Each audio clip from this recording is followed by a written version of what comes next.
an institution must be appropriate to the resource to be managed or the objective to be achieved. To give you a simple example, we have a lot of milk societies. Now, in a milk society, for the route to be viable, you need X quantity of milk, 3,000 liters. Now, to produce that big quantity, you need the big man with 15 cows, and you need the small man with 1 cow. But in this case, it's the big man that makes the route viable. So I keep saying, in this case, the small man sits on the back of the big man. But you have a cooperative society, it's the other way around. It's the big man who sits on the back of the small man. Unless the group is homogeneous, unless the group is all poor and economically sort of the same. But the moment you get into our old traditional cooperatives, it's the big man sitting on the back of the small man. And the cooperative strengthening this whole relationship. Invest in building institutional capacity of the pre-client so that they know what's happening locally. They have confidence to set their agenda. If every member does not participate effectively, the potential of the self-help group to generate power is reduced. Do not use people's groups to do your job.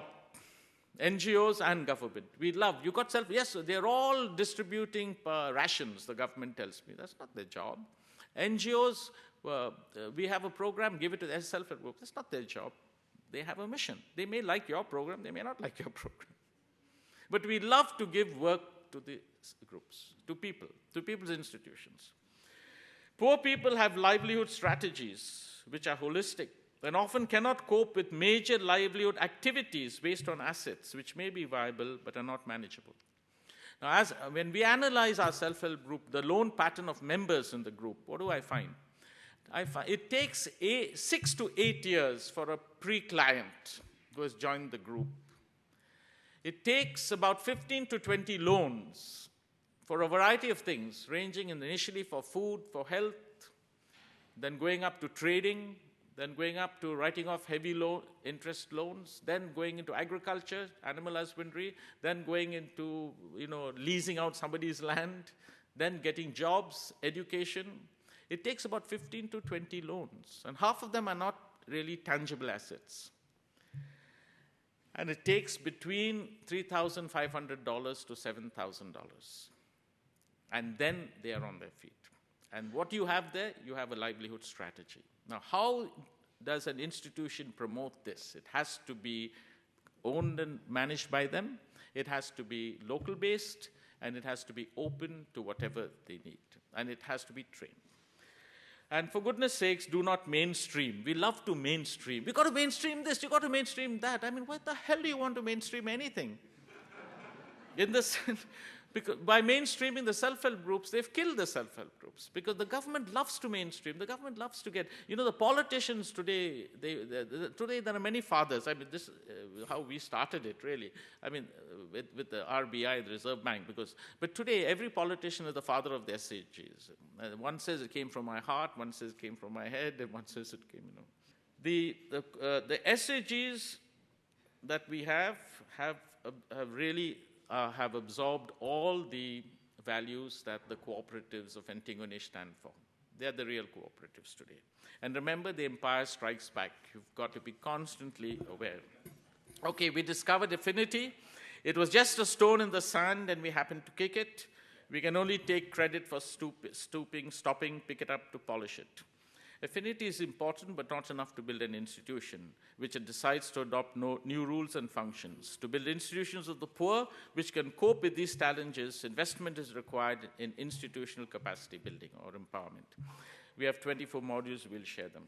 Now, where does affinity draw its strengths from? I was happy that Alison referred to religion.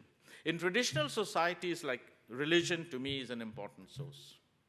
It's perhaps no better place than Cody to draw attention to the role that religion plays as sources of values and practices that lay the basis for building people's institutions. And they are in every. When my daughter-in-law, who happens to be a good Hindu Brahmin, came to me to get married, she said, best thing. I said, I'm fine, you can get married to my son. You're an ass. I mean, it didn't matter. But I'm asking you 2 questions. I said, what? I said, first, do you eat fish?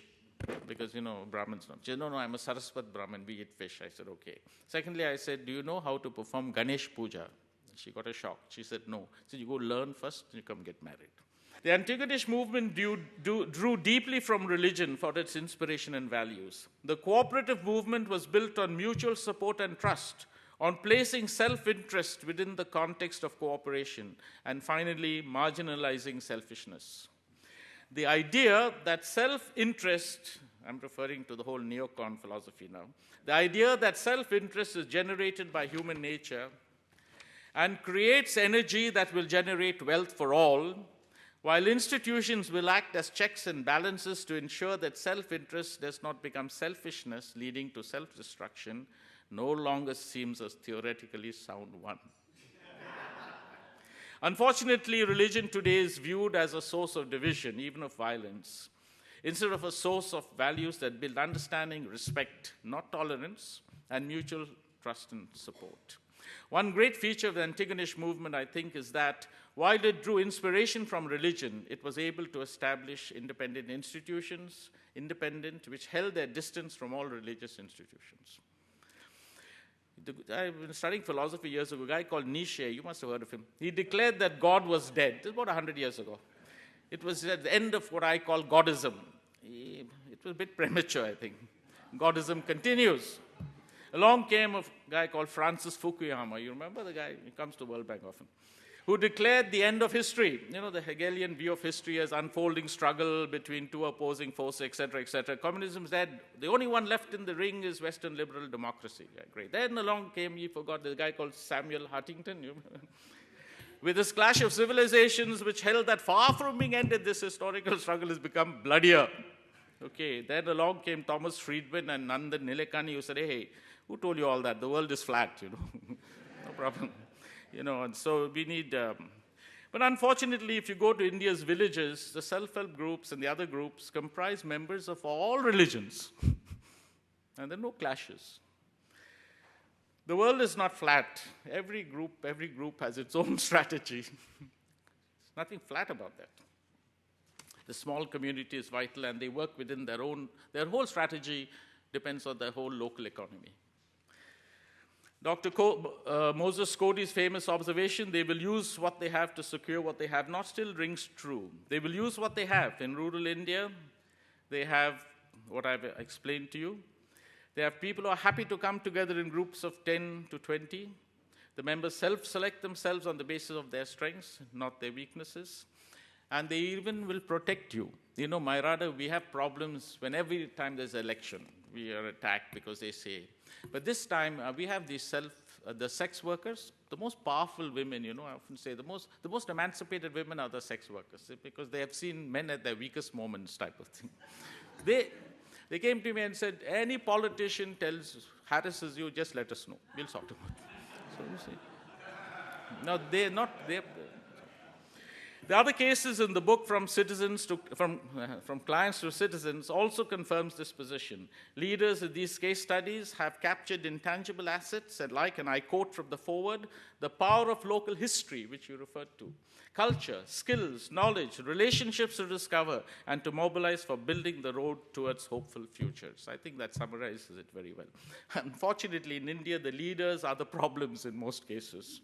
They capture power for their own interests and use the people to support their own aspirations. Therefore, you've got to build institutions of the poor. And if you want to talk about rights, it's only these institutions that can get them. You cannot expect those who are going to be adversely affected by the exercise of rights to implement them at any time. So it is going to be tension. It is going to be competition. But if it's institutionalized, it need not be violent. And finally, in conclusion, I must say that I've absorbed much from Cody, from the Antigonish movement especially. I thank you for it. And we have some or other communicated this to our self-help groups. We have about 10 to 11,000 of them, and we just stopped at that number. And to give you some examples, they have saved, they've come out from a pre-client to a client stage, and they're moving towards citizenship. Whenever there's a big tragedy in India, they contribute money. Whether the tsunami recently, the Gujarat earthquake, they've contributed over $1.5 million. They give, as you said in your speech, they give. They associate to provide marketing, to provide legal support, to provide bank linkages, you name it. And they're hospitable. I think all the values that Cody promotes